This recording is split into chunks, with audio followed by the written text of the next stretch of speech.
Psychology has long been accused of lingering in abstract speculations and detached reflections, far removed from the urgent demands of daily life. The complaint has often been that the psychologist, absorbed in his laboratory, occupied with refined experiments of sensation and association, is blind to the actual needs of the world of affairs. Yet the deeper we penetrate into the meaning of modern economic and industrial development, the clearer it becomes that psychology, if rightly applied, holds the key to many of the pressing difficulties of our industrial civilization. The very forces that have reshaped society through commerce and industry demand a comprehension of the human mind no less exact than the comprehension of physical forces in the laboratory of physics or chemistry. Machines and factories have brought forth new possibilities, but they have also created problems which can never be solved by mechanics alone. The machine cannot select the worker who is best fitted for its operation. It cannot provide the measure of human attention which secures safety and avoids disaster. It cannot explain the subtle appeals of an advertisement that moves the will of the buyer. These belong to the domain of psychology, and only through a careful, scientific investigation of the mind can such problems be approached with certainty. It is therefore the task of psychology to pass beyond the mere contemplation of mental processes and to enter the field of practical service. This does not mean that psychology should be degraded into a mere tool of business. Rather, it signifies that psychology, by remaining true to its own methods and principles, can shed light on the manifold situations in which human beings stand in the industrial order. The soul of man is the ultimate source of efficiency. Whether we speak of the capacity to perform the most delicate operation, or of the endurance to repeat a movement thousands of times without error, or of the judgment to make quick decisions in moments of responsibility, everywhere it is the mind which directs, controls, and gives value to physical labor. To understand the laws of mental life, and to apply them with scientific precision, is thus to enhance the very foundations of industry. The complaint that psychology is too speculative rests upon an error. For half a century, psychology has been advancing towards exactitude, seeking to establish itself on the firm ground of experiment and observation. Where once vague introspection ruled, there now stand methods of measurement, of statistical analysis, and of controlled investigation. Every sensation can be timed, every association traced, every habit observed, every error recorded, every attention measured, every will influenced by known conditions. The mind is no longer a shadowy entity, but a realm open to research, as definite in its laws as any natural science. The psychologist in his laboratory, with instruments registering the smallest fluctuations of reaction, with charts and records of memory and feeling, is not removed from reality, but is laying the foundation for practical endeavors. For what is industry but the organized activity of human beings, and how can it be understood if the human being himself is neglected? The industrial age has created new conditions. The factory has replaced the workshop, the machine has taken the place of the artisan's hand, and the rhythm of modern life is determined by clocks, signals, and production schedules. In such a world, the mere good will of the worker is not sufficient. It is not enough that men and women offer their strength. They must bring their minds into harmony with the complex requirements of the industrial system.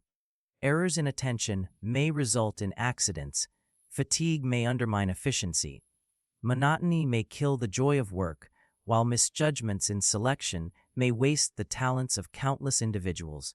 Every one of these difficulties is, at its core, a psychological problem. To seek their solution in psychology is not to indulge in speculation, but to follow the dictates of necessity. The scientific method must therefore be applied to business and labor. Just as physics and chemistry have transformed the material conditions of life, so psychology must transform the human conditions. The methods are different, but the spirit is the same. The physicist isolates variables, repeats experiments, and establishes laws. The psychologist must do the same with human processes. He must study how the senses perceive, how the attention is distributed, how the memory retains, how the will is guided, how fatigue sets in, how suggestion influences choice. From such studies emerge principles which, when brought into contact with business, yield immediate and practical consequences. The merchant who knows how the mind is moved can appeal to it with certainty. The manager who understands fatigue can regulate hours and tasks with wisdom. The factory owner who selects workers by psychological tests saves waste, prevents accidents, and promotes satisfaction. The scientific spirit is thus extended from the machine to the man, from the workshop to the soul. It is not the case that this is a mere dream of the future. Already psychology has entered many domains of applied life. In the court of law it helps to sift testimony, in education it shapes methods of teaching, in medicine it aids the physician in understanding nervous disorders, in art it analyzes the effect of color and form. Why then should business remain untouched? Industry is no less dependent upon the working of the mind than are school and hospital. The salesman appeals to attention, the advertiser to imagination, the manager to the will, the foreman to habit and memory. If these powers are neglected or misunderstood, failure must follow. If they are scientifically guided, success is assured. The economic life of modern man has become more intricate and more demanding than ever before. Where once the craftsman could master his whole trade, the division of labor now reduces him to a single repeated act. Where once the merchant could rely on personal contact with his customers, vast anonymous markets now demand indirect appeals. Where once production was slow and personal, it is now rapid, mechanical, and impersonal. These changes intensify the role of psychology. The human being must adapt himself to conditions which are often unnatural to his instincts. The mind must be trained to endure monotony, to resist distraction, to cultivate accuracy, to respond to abstract signals rather than to concrete needs. Without psychological insight, these adaptations are left to chance, often at the cost of health, happiness, and efficiency. With psychology, they may be secured with foresight and intelligence. There is, however, a danger in misunderstanding the role of psychology. It is not to be conceived as a magic wand, nor as a substitute for the natural capacities of man. Psychology cannot create talents where none exist, nor can it replace training, discipline, and moral energy. Its task is more modest and more precise, to discover the laws of mental activity and to apply them wisely. Just as the engineer does not create the forces of nature but directs them, so psychology does not create the mind but guides it. The true aim is not to exploit the worker, but to secure a harmony between human capacity and industrial demand, a harmony in which efficiency and satisfaction are both increased. If rightly understood, psychology becomes not the servant of greed, but the ally of social progress. It is natural that some suspicion has arisen.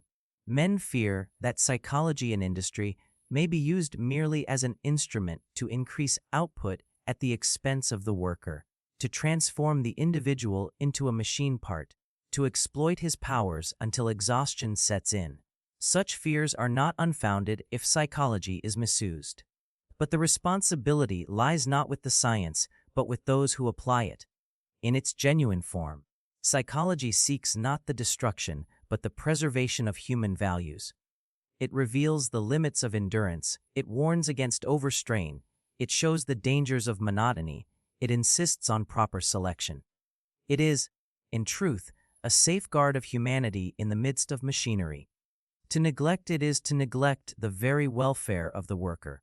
We must not forget that industrial life is not merely a technical arrangement, but a human community. Every factory is a society of individuals, each with feelings, motives, ambitions, fears, and hopes.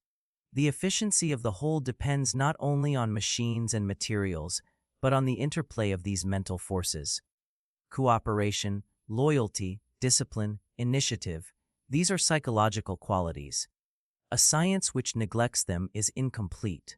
Only when psychology enters fully into the study of industry can we expect to achieve the ideal of efficiency combined with human dignity. The early reflections of economists and philosophers already pointed in this direction. When Adam Smith described the division of labor, he noted both its advantages and its dangers to the human spirit. When later thinkers considered the organization of production, they too observed the psychological conditions which made it possible. But their insight was limited by the absence of a scientific psychology. They could describe but not measure. They could observe but not analyze. They could speculate but not test. Today we are in a different position. The science of psychology has matured. Its methods are exact. Its results are cumulative. Its spirit is experimental. It is no longer content with anecdotes and impressions. It demands precision and proof.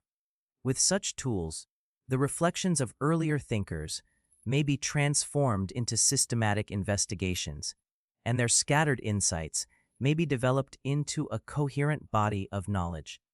The economic life of the modern world has thus opened a new field for psychology. It is a field vast and varied, touching upon every aspect of labor and commerce. To enter it requires courage, patience, and fidelity to truth. But the reward is great, for in this field the service of psychology to mankind becomes visible and tangible. Here the abstract laws of the mind find their most concrete application. Here the hidden forces of thought and feeling reveal their power in the shaping of civilization. It is the duty of psychology to take up this task, not only for the sake of science, but for the sake of humanity. The time has therefore come to unite the spirit of science with the demands of industry. The laboratory must speak to the factory. The experiment must guide the office. The chart of the psychologist must illuminate the account book of the merchant. Only then will the full possibilities of industrial life be realized. For in the end, it is not the machine but the man who decides the fate of industry. The machine is but an instrument. The man is the master. To understand the master is the work of psychology, and to apply that understanding is the path to efficiency, welfare, and progress. The progress of industry has always depended upon the man who stands behind the machine, and yet the methods by which men are chosen for their tasks have remained, even in our modern age, largely a matter of chance, tradition, or superficial impression. Factories may be built with exact calculation, machinery may be designed with utmost precision, but when it comes to placing the right man at the right post, uncertainty and error too often prevail. It is here that psychology must render its most immediate and significant service. For psychology alone offers the scientific method by which the capacities of the human being may be measured, compared, and adapted to the needs of a vocation.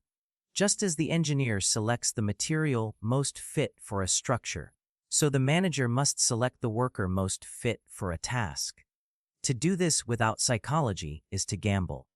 To do it with psychology is to proceed with knowledge. The traditional method of choosing workers rests upon the testimony of experience, upon the opinions of foremen, upon casual observation, and upon the supposed signs of health and strength. Sometimes the recommendation of friends or the urgency of necessity determines the placement.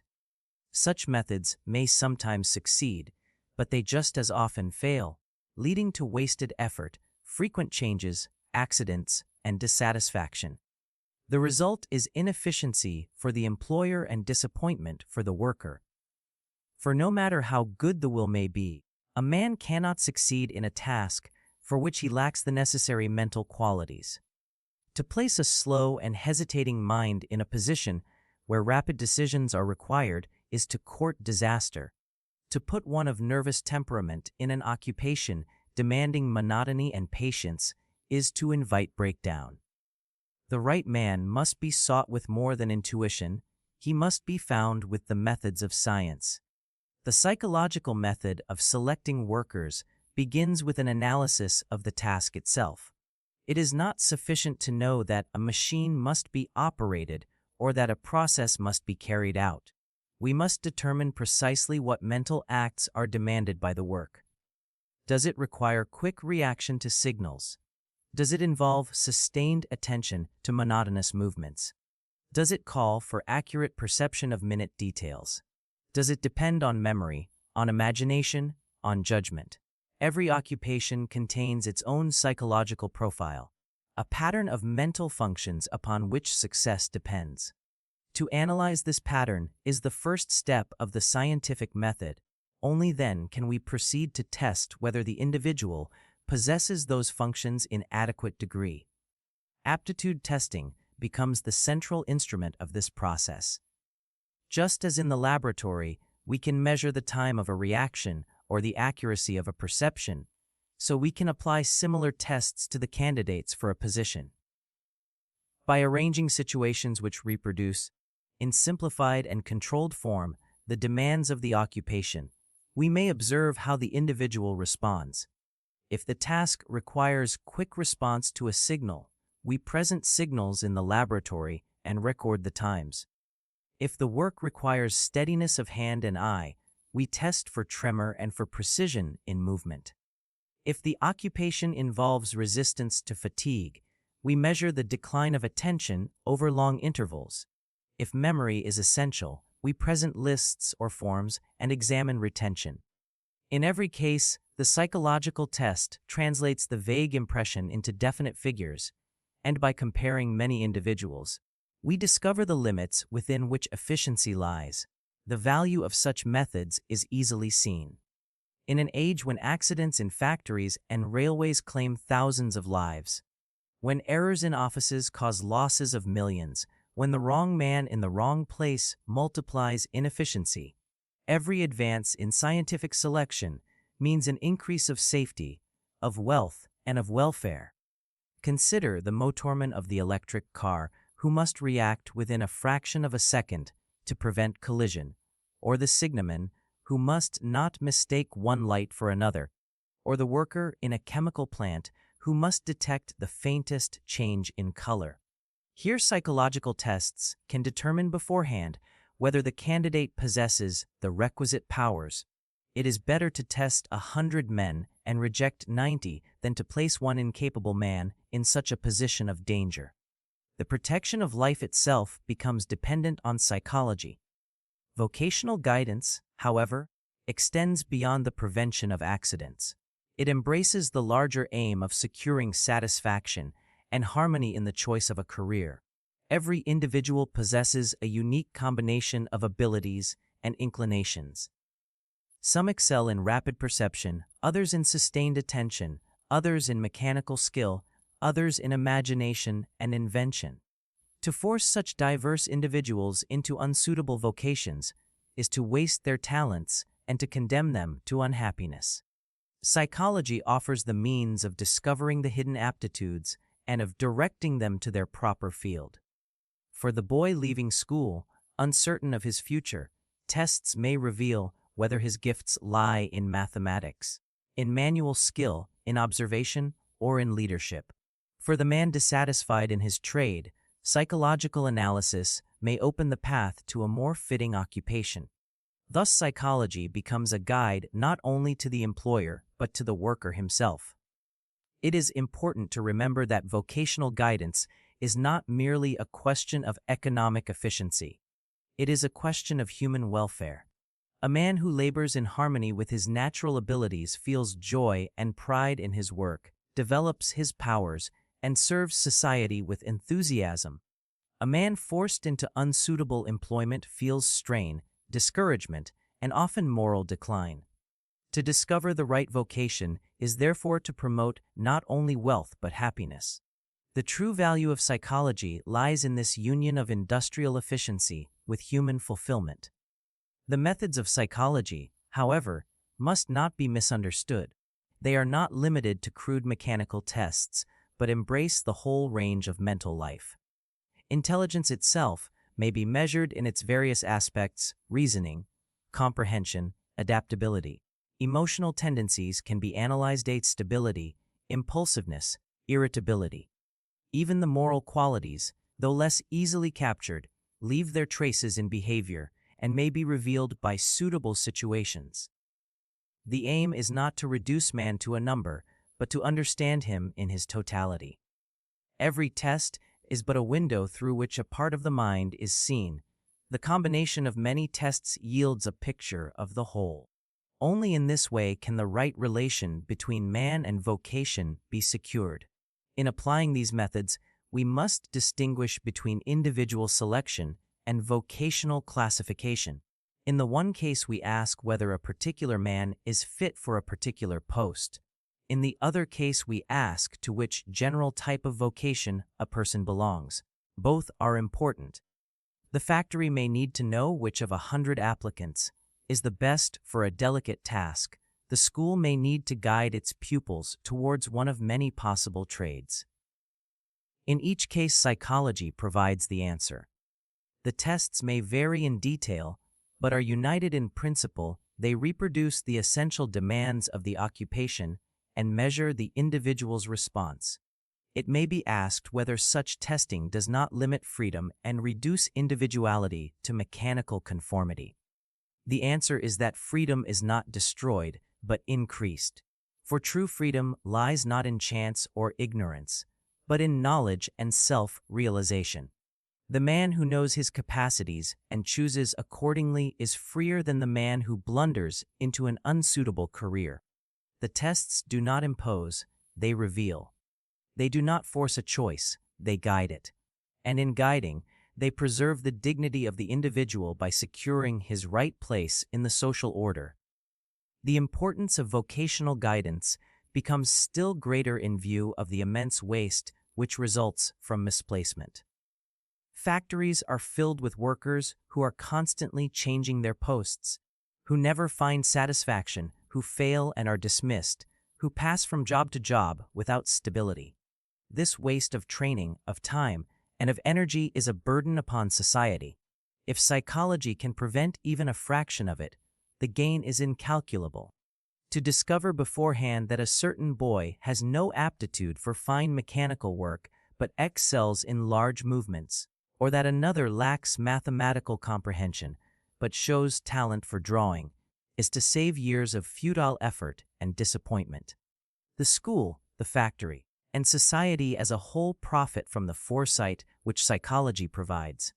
It is sometimes objected that character and success cannot be measured by tests, that life is too rich and complex for such simplification. It is true that no test can predict with absolute certainty the future of a man. But the same is true in every science. The physician cannot guarantee the course of a disease. The engineer cannot foresee every strain upon a bridge. Yet medicine and engineering are indispensable because they increase the probability of success and diminish the risk of failure.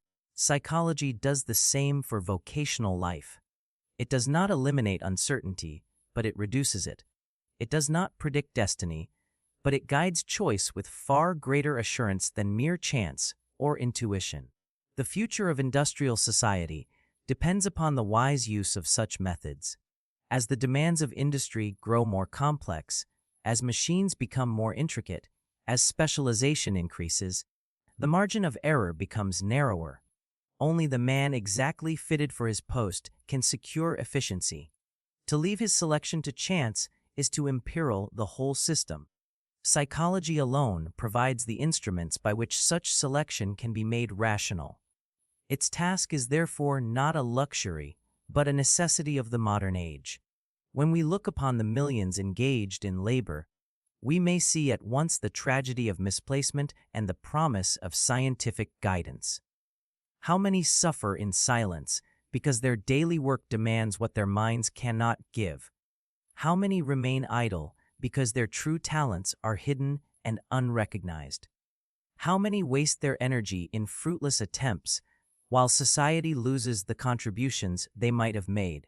Against all this stands the promise of psychology that every man may be placed where he can serve best and live most fully. This promise is not utopian but practical, for it rests upon the firm ground of experiment and observation.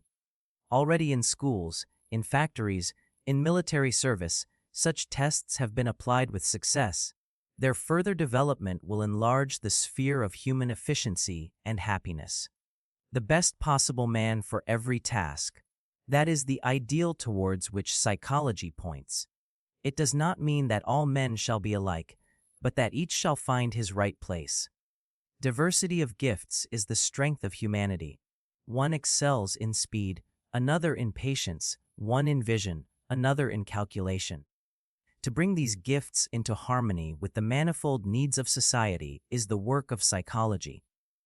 Only then will industry cease to be a field of waste and conflict and become a field of organized cooperation, where every worker is both efficient and content. The scientific method of selecting workers is thus not a mere detail of management, but a principle of civilization.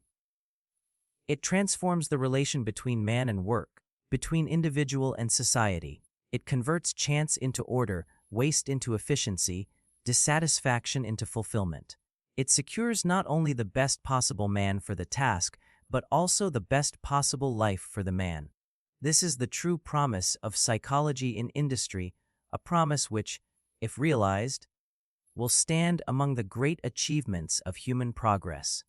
The question of the best possible man must always be followed by the question of the best possible work. Even the most perfectly selected worker cannot yield his highest efficiency if the conditions of his labor are wrongly arranged, if his powers are wasted by fatigue, if his attention is squandered by unnecessary distractions, or if his training is neglected. The harmony between the man and his task demands not only the adaptation of the worker to the work, but also of the work to the worker. To study these conditions is again the task of psychology, for they are conditions of the mind. It is not enough to design the machine, we must design the activity of the human being who serves it. The arrangement of the work, the rhythm of effort and rest, the regulation of attention, the cultivation of skill, these are psychological questions, and their solution decides whether labor becomes efficient and humane. The problem of efficiency is often misunderstood. To many, it signifies only the increase of output, the largest possible product in the shortest possible time. But such an interpretation is narrow and dangerous, for efficiency must be measured not by momentary achievement, but by lasting power. To drive the worker to excessive exertion may indeed bring a temporary increase of product, but it is gained at the expense of exhaustion, error, and decline.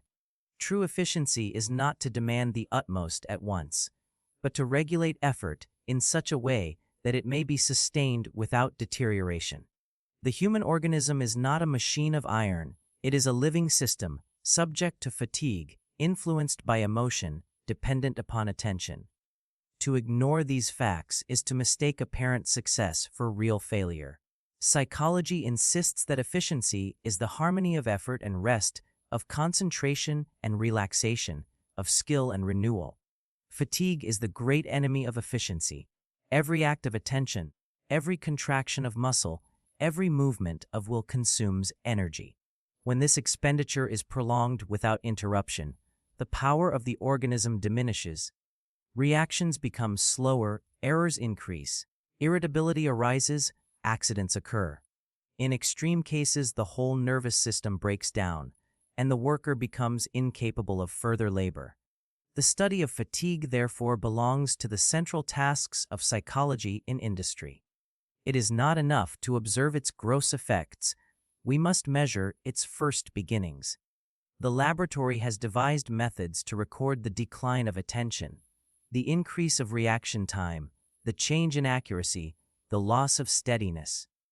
With such instruments we can discover how long a worker may continue at a task without detriment, how frequent rest periods must be, what rhythm of labor secures the greatest permanent efficiency.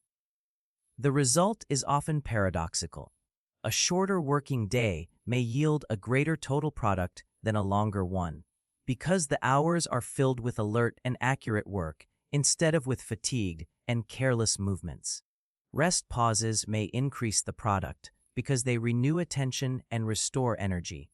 Thus, psychology proves that efficiency is not the same as strain, but the intelligent adjustment of effort. Closely connected with fatigue is the problem of monotony. Modern industry, with its division of labor and its machines, often condemns the worker to the endless repetition of a single movement. The same lever must be pressed, the same wheel turned, the same signal observed hour after hour, day after day. To the body such movements may be easy, but to the mind they are oppressive. The attention, deprived of variety, lapses into drowsiness, interest declines, small deviations grow into large errors, fatigue is increased, not diminished.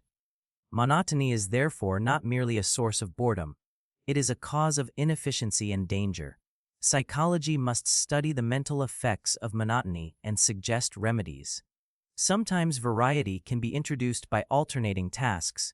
Sometimes the monotony can be relieved by changes in rhythm. Sometimes music or other diversions may stimulate the mind. The essential point is that the mind demands change, and without it, efficiency falls. A wise arrangement of labor takes this into account and secures not only mechanical regularity, but also psychological vitality. Attention is the central function through which the worker maintains his relation to the task. To attend is to focus the mind upon one object, to exclude distractions, to maintain continuity. Without attention, no act is performed correctly. With attention, even difficult acts become easy. Yet attention is not unlimited. It can be distributed only over a certain field. It can be maintained only for a certain time. It is influenced by interest, emotion, and fatigue. The psychology of attention must therefore be applied to the organization of work. Signals must be clear and unmistakable. Important elements must be emphasized. Distractions must be minimized. The arrangement of the workplace, the color of signals, the position of levers, the sequence of operations, all must be adapted to the laws of attention. For the mind, like the eye, can see clearly only when its object is sharply defined. Confused surroundings, unnecessary noise, misleading signals, conflicting demands, all waste attention and increase the risk of error. To secure efficiency is to economize attention, to direct it where it is needed, to relieve it where it is not. The training of skill is another field where psychology must speak. Skill is not innate. It is acquired through practice, through the gradual transformation of conscious effort into automatic habit. At first the act is slow, uncertain, demanding close attention. Repetition makes it rapid, accurate, and effortless. But the manner of repetition decides whether the habit will be useful or defective. Wrong movements, once fixed, are hard to correct. Negligent practice produces negligent habits. Psychology has shown that the conditions of practice, the spacing of repetitions, the order of difficulty, the presence of feedback, determine the growth of skill. For example, it is better to practice a task in short intervals with pauses than in long, unbroken periods. It is better to begin with simple elements and proceed gradually to complexity. It is better to know the errors at once and correct them than to continue in ignorance. By following such principles, the worker acquires skill more rapidly, with fewer mistakes, and with greater permanence. The psychology of habit formation thus becomes a foundation of industrial training. The relation of skill to attention is significant.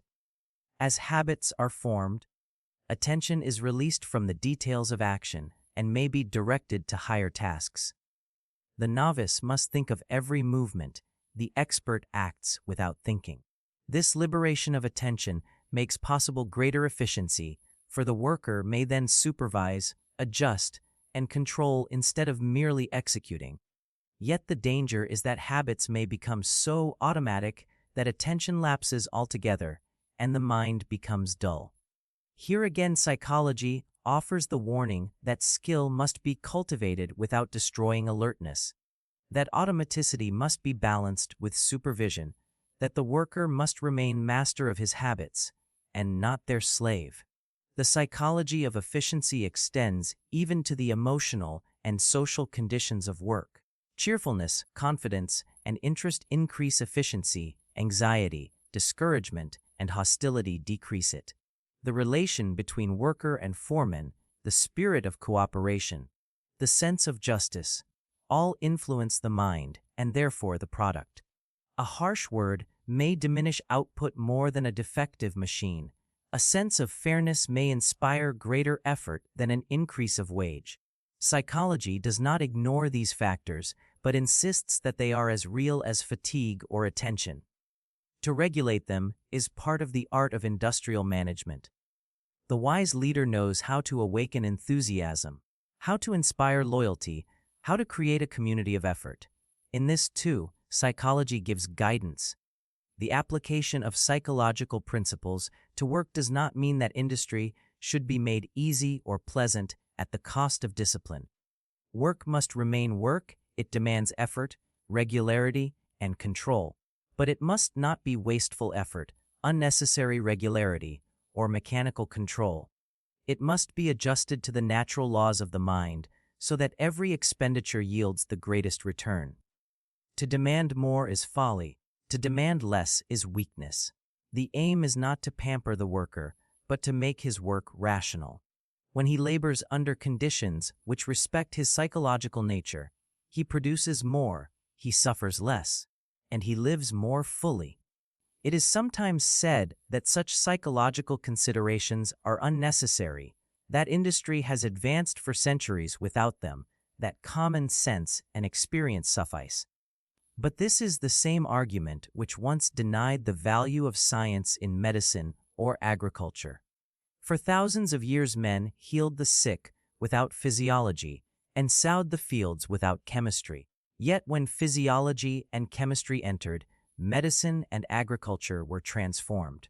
So it will be with psychology in industry.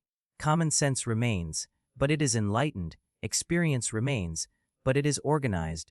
Progress remains, but it is accelerated. The science of the mind, applied to the conditions of work, will do for human labor what other sciences have done for the material world. The future of industry thus depends not only on the perfection of machines, but on the perfection of work. Machines may be improved indefinitely, but unless the human side is adjusted, inefficiency will persist. To arrange tasks with psychological wisdom, to regulate fatigue and monotony, to economize attention, to train skill according to natural laws. This is to secure the best possible work. Without it, accidents, waste, dissatisfaction, and unrest will continue. With it, industry will gain in safety, productivity, and harmony. The vision which opens before us is one of an industrial world in which every task is performed under conditions of psychological fitness. The worker will not be driven to exhaustion, but sustained in efficiency. He will not be dulled by monotony, but kept alert by variety. He will not be bewildered by confusion, but guided by clear signals. He will not stumble in clumsy attempts, but be trained to skillful mastery. Such a world is not a dream, but a possibility, for the principles are already known. It remains only to apply them with courage and fidelity. Psychology has prepared the way, industry must follow. Thus the best possible work is no longer a vague aspiration, but a scientific aim. It means the adaptation of the task to the mind as well as of the mind to the task. It means the recognition that man is not merely a pair of hands, but a living soul, whose thoughts, feelings, and habits decide the fate of industry. To neglect this truth is to remain in the old order of waste and error. To accept it is to enter the new order of efficiency and humanity. And in this new order, the science of psychology will stand as the guide and guardian of industrial progress. The study of the best possible man and the best possible work would remain incomplete if we did not turn to the effects which these combinations produce. For in the end, the value of industry is measured not by the arrangement of tasks or by the qualities of individuals, but by the results which are secured.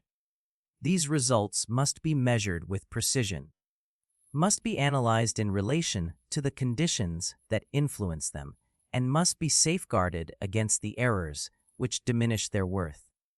It is not enough to know who works and how they work. We must know what is produced and in what degree it corresponds to the ideal of efficiency. Here psychology again finds its task, for the effects of work are determined by the laws of attention, fatigue, habit, and error, and only through the analysis of mental processes can they be rightly understood. The measurement of work has often been left to crude and superficial methods. The number of pieces turned out, the weight lifted, the hours passed at the machine, these have been taken as signs of efficiency.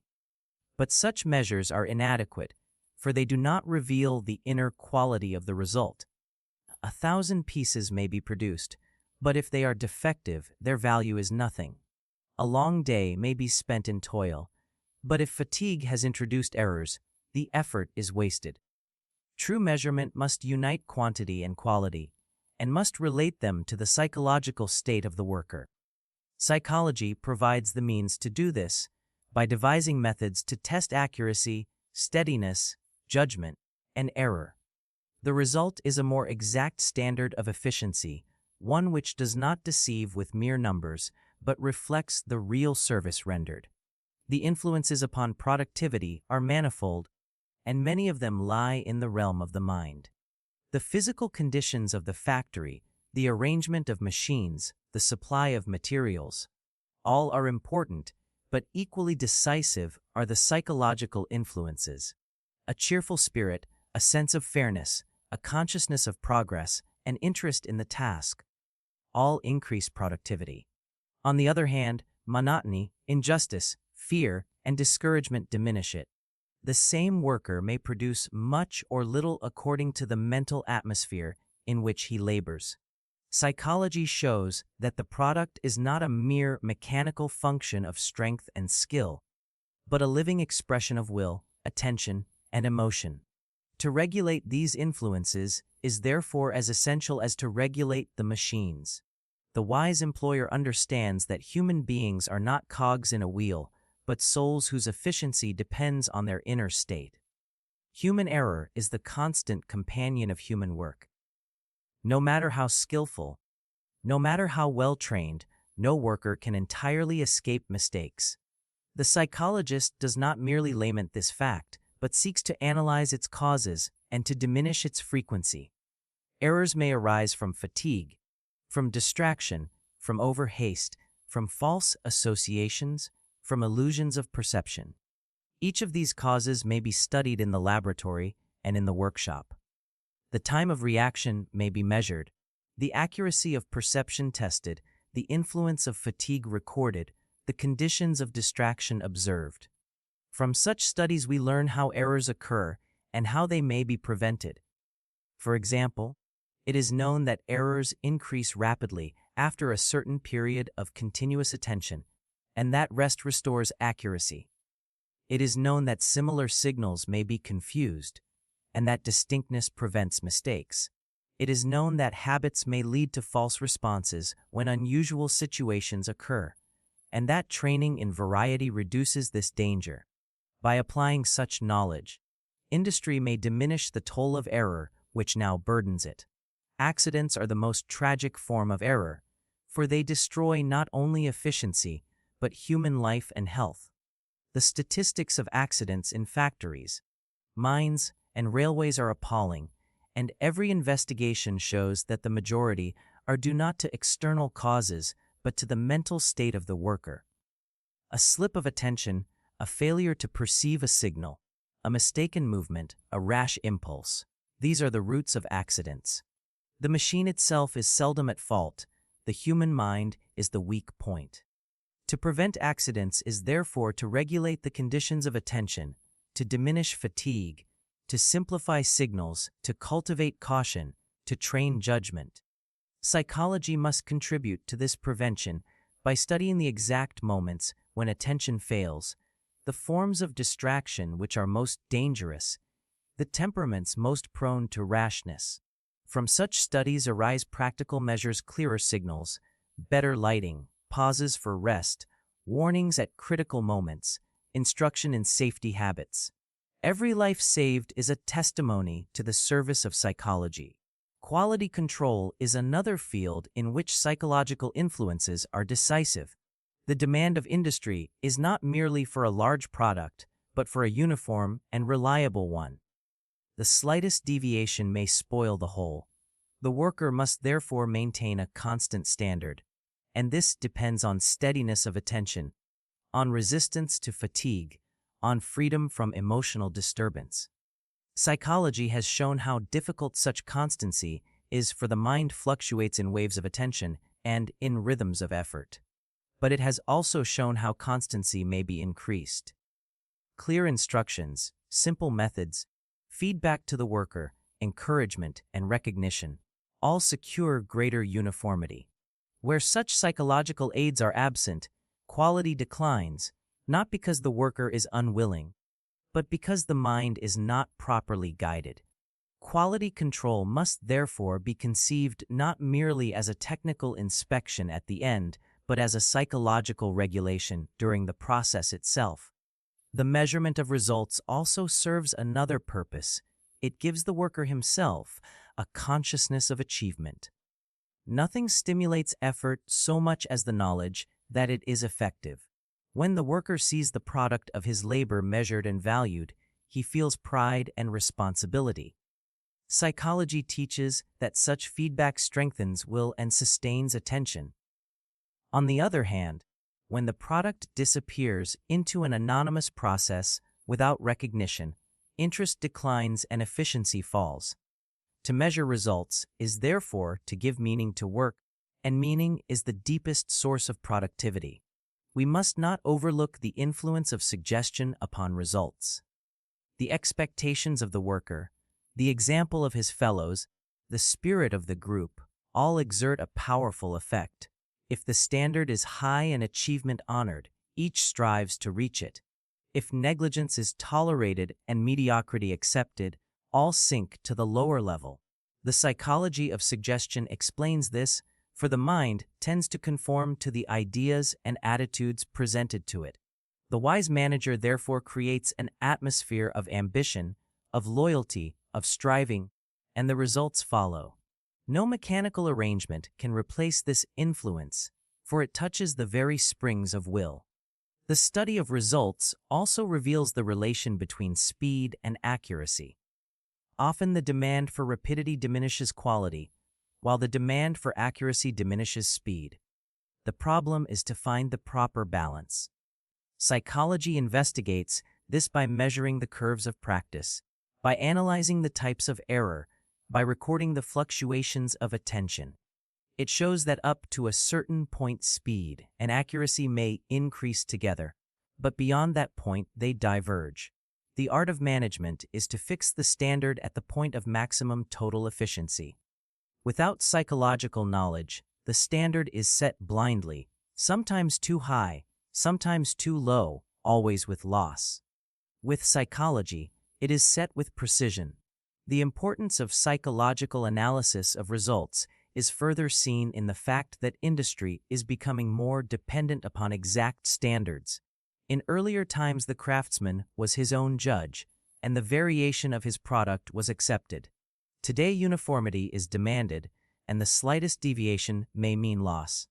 In such a situation, to neglect the psychological conditions of accuracy is folly. The worker must be trained, supported, and guided so that his product corresponds to the standard, not only in substance but in detail. This is not a matter of mere discipline, but of scientific adaptation of mind and work. It might be thought that machines, by their regularity, would diminish the importance of psychology in results. But the contrary is true. The more perfect the machine, the more serious the consequences of human error. A careless touch may ruin the product of hours. A mistaken signal may destroy the work of many. The margin of safety becomes narrower, and the demand upon attention more exacting. Thus, the need for psychological guidance increases with every advance of technology. The machine does not replace the mind, but makes its failures more dangerous. To secure the best possible effects is therefore to secure the best possible mental conditions. The ideal is a system of industry in which every result is measured, every influence on productivity recognized, every error prevented, every quality safeguarded. In such a system, waste would diminish, accidents would be rare, satisfaction would increase, and society would profit in wealth and welfare. This ideal is not beyond reach, for psychology has already laid the foundations. It has shown how to measure efficiency, how to regulate fatigue, how to control attention, how to diminish error, how to prevent accidents. It remains only to apply this knowledge with energy and fidelity. We must not suppose that such application will reduce the worker to a mere object of control. On the contrary, it increases his dignity, for it recognizes his mind as the decisive factor. To measure his results is to respect his powers, to prevent his errors is to protect his life, to safeguard his quality is to honor his skill. Psychology does not make him a slave of machines, but makes him their master by giving him the conditions under which he can rule them effectively. The best possible effects are thus not only economic but human. They enrich both society and the individual. In the last analysis, the measure of industrial progress is the measure of human achievement. Wealth is but a symbol of efficiency, and efficiency is but the expression of mind. To perfect the results of work is to perfect the expression of the human spirit in industry. This is the ultimate task of psychology. To make the product of labor not a blind struggle of chance, but a rational outcome of knowledge. When this is accomplished, the best possible effects will be secured, and industry will stand as a triumph, not of machines alone, but of the human soul which directs them. The sphere of business offers perhaps the most striking illustration of the power of psychology when applied to practical affairs. In buying and selling, in persuading and influencing, in awakening desire and guiding choice, the mental processes of man are the decisive factors. No matter how great the resources of production, no matter how perfect the machinery of distribution, the actual success of commerce depends on the laws of attention, of suggestion, of emotion, of habit, and of volition. It is in this field that psychology reveals its immediate value. For the psychology of business is the psychology of human intercourse under the conditions of trade. The seller seeks to influence the buyer, the advertiser seeks to awaken interest, the merchant seeks to build confidence, and the manufacturer seeks to guide the public taste. All these activities rest upon psychological principles, whether consciously recognized or blindly used. The psychology of selling is the psychology of persuasion. The seller must direct the attention of the buyer, must awaken his interest, must arouse his desire, and must lead him to decision. Each of these stages has been studied in the laboratory of psychology, and each has its laws. Attention is secured by novelty, by intensity, by contrast, by movement. The seller, who knows how to present his goods in a form which excites these conditions, secures the first step. Interest is awakened when the buyer feels that the object has relation to his own needs. And psychology shows that this relation may be created by suggestion, by association, by appeal to instinct. Desire arises when the idea of possession is made vivid, when imagination paints the enjoyment, when emotion is stirred by anticipation. Decision follows when the alternatives are narrowed, when hesitation is removed, when confidence is inspired. The seller who understands these psychological steps can guide them with skill, while he who neglects them leaves success to chance. The personal qualities of the salesman are thus psychological instruments. His manner, his tone, his gesture, his expression, all exert their influence through suggestion. A confident manner suggests trustworthiness, a cheerful tone suggests satisfaction, a courteous bearing suggests respect. The buyer is unconsciously influenced by these signs, for the laws of suggestion act without reflection. The salesman who knows how to control his own expression, how to avoid the suggestion of doubt or indifference, how to radiate conviction and enthusiasm, has mastered the art of persuasion. But this art is not mere trickery. It is the application of psychological knowledge to the service of commerce. Advertising is the organized form of selling by suggestion. It is the attempt to influence not a single buyer at a given moment, but a multitude of buyers spread over time and space. Its methods are therefore the methods of psychology applied on a large scale. The first problem is to secure attention. The newspaper is crowded with appeals.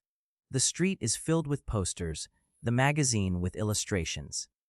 Each advertisement struggles for a moment's notice. Psychology shows that attention is gained by novelty, by striking form, by bold color, by unusual arrangement, by contrast with surroundings. But attention alone is not enough. It must be held long enough to awaken interest. Interest comes when the advertisement connects itself with the needs, wishes, and instincts of the reader. Words which suggest health, beauty, comfort, success, economy, or pleasure strike the chords of interest. The imagination begins to play, the desire is stirred, the idea of possession arises. Finally, the advertisement must lead to action, and here psychology again points the way. A clear call to decision, a suggestion of urgency, a removal of doubt, a promise of satisfaction. These are the means by which the final step is secured. The effectiveness of advertising depends also on repetition. The laws of habit and association are decisive here. A single impression may be forgotten, but repeated impressions fix the association in memory. The name of the product, repeated again and again, becomes familiar, and familiarity breeds confidence. The image of the article, seen daily in paper or poster, becomes linked with the idea of satisfaction. Thus, repetition creates habit, and habit becomes the guide of purchase. The buyer hardly knows why he chooses one article rather than another. He is led by the unconscious associations fixed by advertising. Psychology explains this process and shows how to use it with economy. The same impression, repeated at proper intervals, is more effective than endless variety. The rhythm of repetition is as important as its frequency. Another principle of advertising is suggestion by imitation. Men are influenced by what others choose, and the sight of wide demand creates demand. The advertisement which suggests that 1 million have bought, that all are satisfied, that society approves, appeals to the instinct of imitation. Psychology has shown how powerful this instinct is and how it operates without reflection. The buyer feels that he must follow where others lead, that he must not be left behind. The wise advertiser, therefore, surrounds his product with the suggestion of general acceptance, and the individual falls into line. The appeal to emotion is also a central factor. Men buy not only because of utility, but because of feeling. The advertisement which awakens pleasure, hope, pride, ambition, or even fear is more effective than one which merely informs. Psychology has revealed the laws of emotion, and advertising applies them. The picture of health awakens desire for the medicine. The image of beauty awakens desire for the cosmetic. The symbol of success awakens desire for the garment. The suggestion of danger awakens desire for insurance. Each appeal is psychological, and each must be adapted to the nature of the public. The art of advertising is therefore not arbitrary invention, but scientific adaptation to the laws of the mind. The role of habit in commerce is fundamental. Once a buyer has been led to a certain choice, repetition fixes it, and the habit of purchase is established. Psychology has shown how habits are formed by association, by satisfaction, by economy of effort. The buyer who has once found satisfaction in a product tends to repeat the purchase, not because he reflects each time, but because the path of action has been fixed in his nervous system. The advertiser who secures the first purchase has therefore won more than a sale. He has laid the foundation of a habit. To cultivate this habit, satisfaction must be given, confidence must be maintained, and the association must be renewed. Habit is the strongest ally of business, and psychology explains its formation and control. The psychology of business extends beyond selling and advertising to the whole relation between merchant and customer. Confidence is the soul of trade, and confidence is a psychological state. It is awakened by honesty, by fairness, by reliability, by the suggestion of security. The buyer who feels confidence returns, the buyer who feels suspicion departs. Every act of the merchant, every form of presentation, every detail of service, is therefore a psychological influence. Even the arrangement of the store, the order of the counters, the cleanliness of the rooms, exerts an unconscious effect. Psychology shows that impressions of neatness, order, and abundance create satisfaction, while disorder, confusion, and meagerness create distrust. The atmosphere of business is thus a psychological creation. Nor must we overlook the importance of rhythm and harmony in commerce. The mind loves order, proportion, symmetry. The advertisement which is harmonious in form, the store which is harmonious in arrangement, the service which is harmonious in manner, all satisfy a psychological demand. The buyer may not know why he feels pleased, but the impression of harmony gives him comfort. Psychology reveals these subtle influences and teaches how to use them. The broader role of psychology in business is to explain the laws of economic desire. Man is not a mere calculating machine. He is a being of instincts and emotions, of suggestions and habits. He buys not only what he needs, but what he imagines he needs, what he desires, what he feels others possess, what he is led to admire. Commerce thrives by guiding these desires, and psychology is the science which explains them. Without psychology, business gropes blindly, relying on chance. With psychology, it acts with knowledge, shaping its methods to the nature of the mind. It may be said that such application of psychology is a form of manipulation, that it leads men to buy what they do not need, that it appeals to weakness rather than to strength. This danger exists, and it must be recognized. But the true service of psychology is not to foster deception, but to promote understanding. It shows how men are influenced, and with this knowledge society may protect itself against abuse. At the same time, it shows how legitimate needs may be more effectively met, how genuine satisfaction may be more widely spread. The psychology of business is thus not a mere instrument of gain, but a factor in the welfare of society. The future of commerce will be more and more dependent upon psychological insight. As competition increases, as products multiply, as advertising becomes more crowded, only he who knows the laws of attention, suggestion, habit, and emotion will succeed. The merchant of the past relied on personal instinct. The merchant of the future must rely on science. Psychology will be his guide, not as a set of tricks, but as a body of laws which explain human nature. To sell wisely, to advertise effectively, to build confidence securely, to create habits legitimately. These are the tasks of commerce, and psychology is their foundation. In the end, the psychology of business and advertising is the psychology of human life under the conditions of exchange. It is not an artificial creation, but an application of the eternal laws of the mind. To study it is to study man himself, to understand his desires, his motives, his decisions. To apply it is to bring order into the chaos of commerce, to replace chance by knowledge, to make business not a struggle of blind forces, but a rational system of human relations. Thus psychology, even in the marketplace, serves the higher ends of science and society by making the life of man more intelligible and more efficient. The application of psychology to industry is not exhausted when we have considered the best possible man, the best possible work, and the best possible effects. These three aspects form the technical foundation of efficiency, But industry is not an isolated field. It is a part of the larger life of society.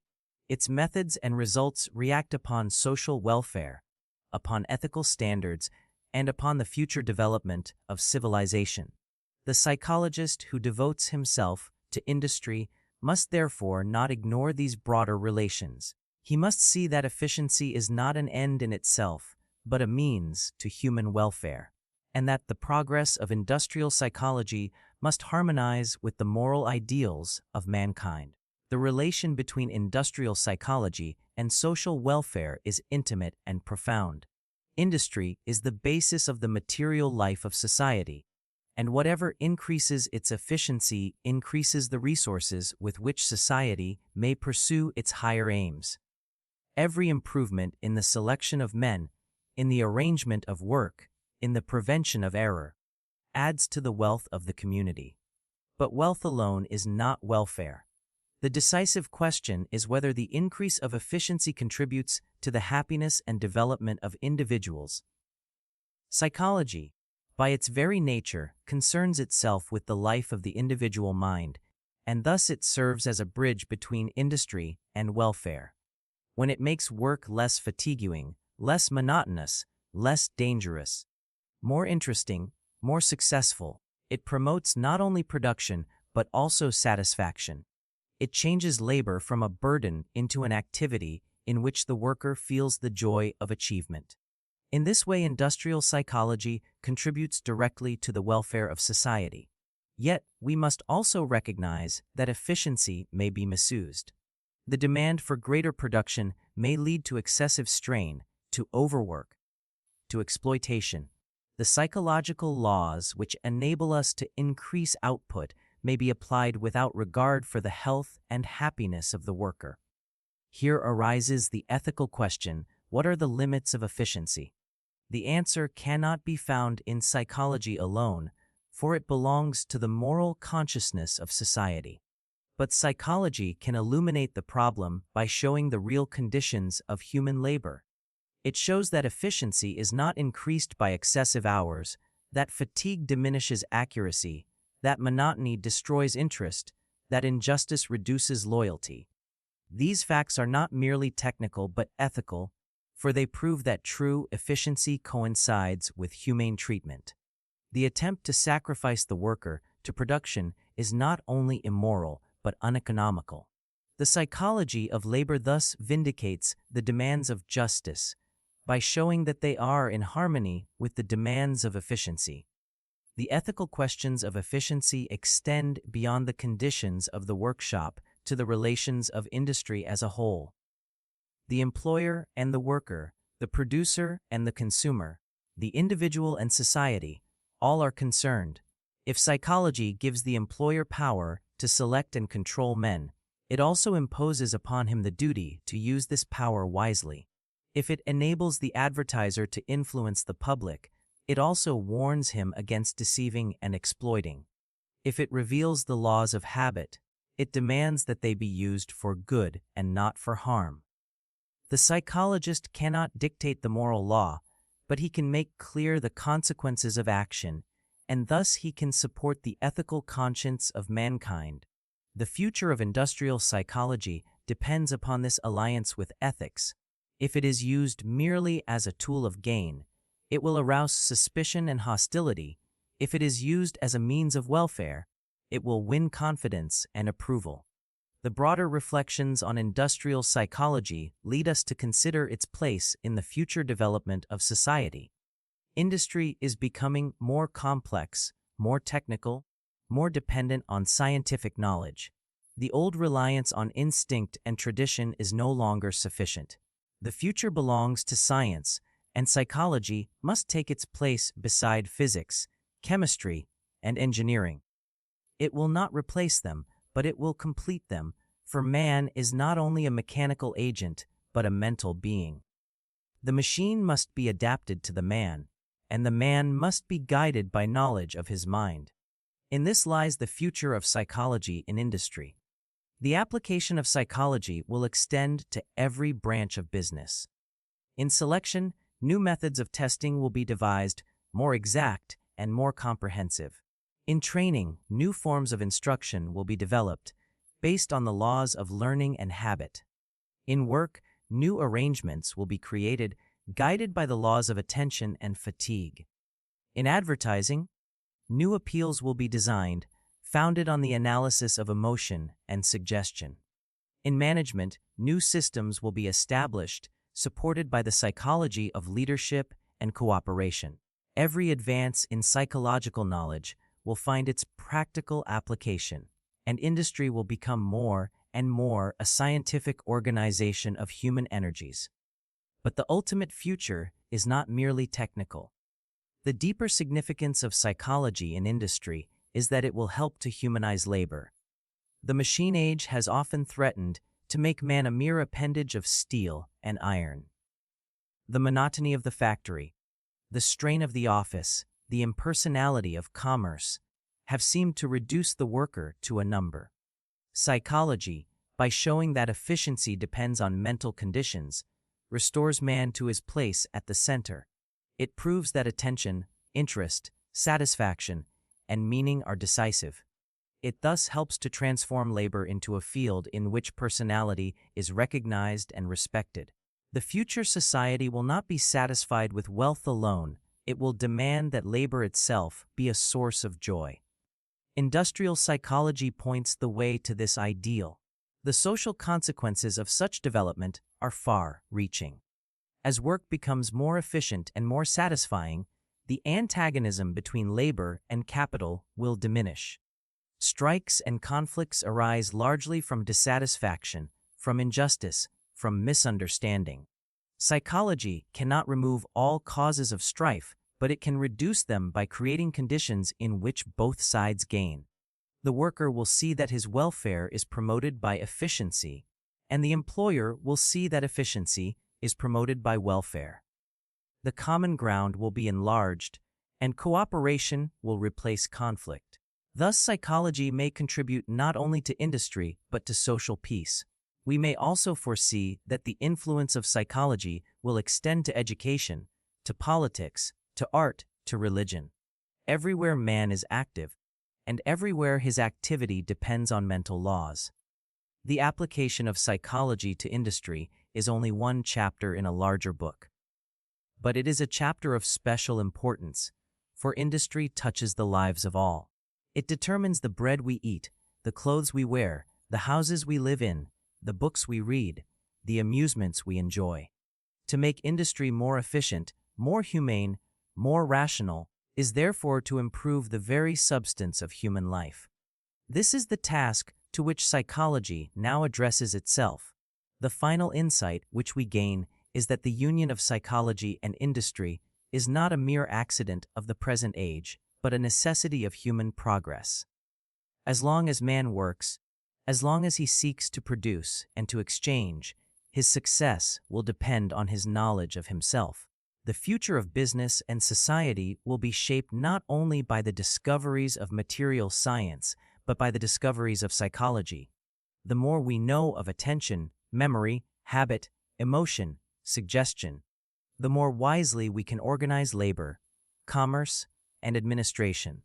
The civilization of tomorrow will be built not only of steel and electricity, but of psychological insight. In this vision, we see the true dignity of industrial psychology.